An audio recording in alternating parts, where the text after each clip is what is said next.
We all think about money. We worry about it. We wonder if we have enough.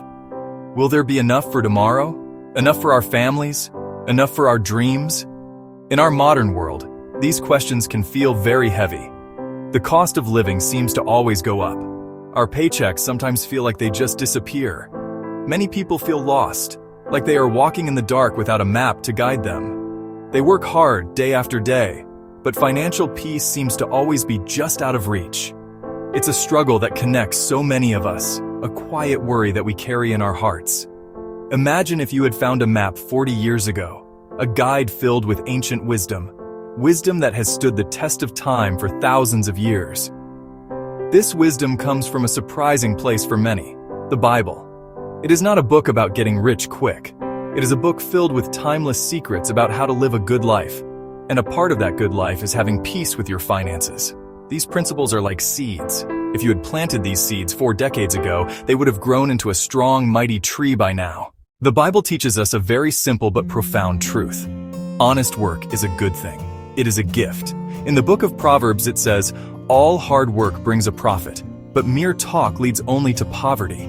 It tells us that doing something, creating something, and serving others through our labor has value. It is the foundation of all financial well-being. Think about the carpenter, the farmer, the teacher. They all use their hands and their minds to build, to grow, and to help. This is the starting point of earning. It is not about luck, it is about effort. There is a dignity in work. When you do your job well, with honesty and integrity, you are not just earning a paycheck. You are building character. You are creating a reputation. People learn that they can trust you, and that trust is more valuable than gold. This principle reminds us that our ability to work is a blessing to be thankful for. After you have earned money through honest work, the next secret is what you do with it. The Bible speaks of the wisdom of saving. It tells a simple story in the book of Proverbs about a tiny creature, the ant. Go to the ant, you sluggard. Consider its ways and be wise. It has no commander, no overseer or ruler, yet it stores its provisions in summer and gathers its food at harvest. The ant is small, but it is wise. It knows that good times do not last forever. So during the time of plenty, it puts a little something away for the time of need. This is a lesson that is easy to understand, but often hard to practice. When we get our paycheck, it is tempting to spend it all. There are so many things we want, so many bills to pay. But the secret of the ant is to save first, even a small amount. This is often called paying yourself first. It is a simple act of discipline that can change your life over time. One of the loudest and clearest messages in the Bible about money is a warning. It is a warning about the dangers of debt. The book of Proverbs puts it very plainly. The rich rule over the poor, and the borrower is slave to the lender. Think about those words for a moment. A slave to the lender. That is a very strong image. When you owe money to someone, you are not truly free. A portion of your hard work already belongs to someone else. A portion of your time already belongs to someone else. This is a trap that is very easy to fall into in our world. We are constantly surrounded by advertisements telling us we can buy now, pay later. Credit cards, car loans. Personal loans are offered to us everywhere we look. They promise us instant happiness, but they do not talk about the stress that comes later. They do not talk about the high interest payments that can keep you in debt for years, sometimes forcing you to pay twice or even 3 times the original price of the item you bought. Have you ever started a project without a plan? Maybe you tried to build furniture without the instructions. Now imagine building with the instructions. It usually does not end well. Leftover pieces, a wobbly table. The same is true for our finances. The Bible says a wise person plans for the future. Jesus told a story about this. Suppose one of you wants to build a tower. Won't you first sit down and estimate the cost? See if you have enough to finish it. Simple, practical advice. Before something big, have a plan. A financial plan is a map for your money. You're telling your money where to go instead of wondering where it went. This is a budget. Many people hear budget and feel restricted. But a budget is the opposite of restriction. It's a tool for freedom.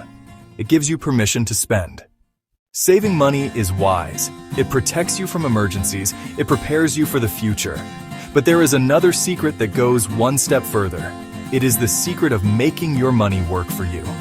The Bible tells a famous story about this, known as the parable of the talents. A master gives 3 servants different amounts of money. Those amounts are called talents. The master goes on a long journey. 2 servants invest the money, they double it. The 3rd servant is afraid. He digs a hole and buries his master's money to keep it safe. The master returns and is pleased. He praises the 2 servants who multiplied what they were given. He calls them good and faithful. He is disappointed with the servant who buried the money. He says the servant should have at least put the money in the bank to earn interest. This teaches a powerful lesson. We are expected to be good stewards of our resources. This next secret may sound strange when we are talking about building wealth, but it is one of the most important. It is the secret of generosity. The Bible teaches that a closed hand can receive nothing. An open hand, however, is able to give. An open hand, however, is able to receive. In the book of Proverbs it says, "A generous person will prosper. Whoever refreshes others will be refreshed." This turns our modern thinking upside down. We tend to believe that to get more, we must hold on tightly to what we have. This ancient wisdom says the opposite. To prosper, you must be willing to give. Think of a farmer. If a farmer hoards all of his seed in the barn, he will eventually have nothing. He must take some of his best seed and sow it into the field. It seems like he is losing it, but by giving it away to the earth, he is creating the possibility of a great harvest. Generosity works in a similar way. When we give a portion of our money to help others, to support our church, to contribute to a cause we believe in. Our final secret is perhaps the most peaceful and the most powerful of all. It is the secret of contentment. In a world that is always telling you that you need more, the Bible offers a radical idea. The Apostle Paul, a man who experienced both great abundance and great hardship, wrote, "I have learned the secret of being content in any and every situation, whether well-fed or hungry, whether living in plenty or in want." True wealth is not about having everything you want. It is about wanting and being thankful for what you have. Think about our modern culture of consumerism. We are constantly shown images of bigger houses, faster cars, and newer gadgets. This creates a feeling of dissatisfaction, a constant longing for something more. We think, if I just had that one more thing, then I would be happy. But as soon as we get it, the happiness fades, and we start wanting something else. Contentment sets you free from this trap. Gratitude is the key that unlocks contentment. We have walked a long path together today, looking back at the wisdom of the ages. We have uncovered 7 secrets: the blessing of honest work, the power of saving, the danger of debt, the wisdom of planning, the call to invest, the joy of giving, and the peace of contentment. It is easy to look back 40 years and think, if only I had known. It is natural to feel a sense of regret for the time that has passed, for the opportunities that were missed. But that is not the purpose of this journey. The past is a teacher, not a prison. The beauty of these principles is that their power is not lost with time. The same wisdom that could have built you a fortune over the last 40 years can begin to build you a new future starting today. The sun rose this morning on a new day full of new possibilities. The choice is now yours. You can continue down the same path, or you can choose to take these simple, timeless truths and begin to apply them to your life. You cannot change where you have been, but you have complete control over where you go from here. The journey of 1,000 miles begins with a single step.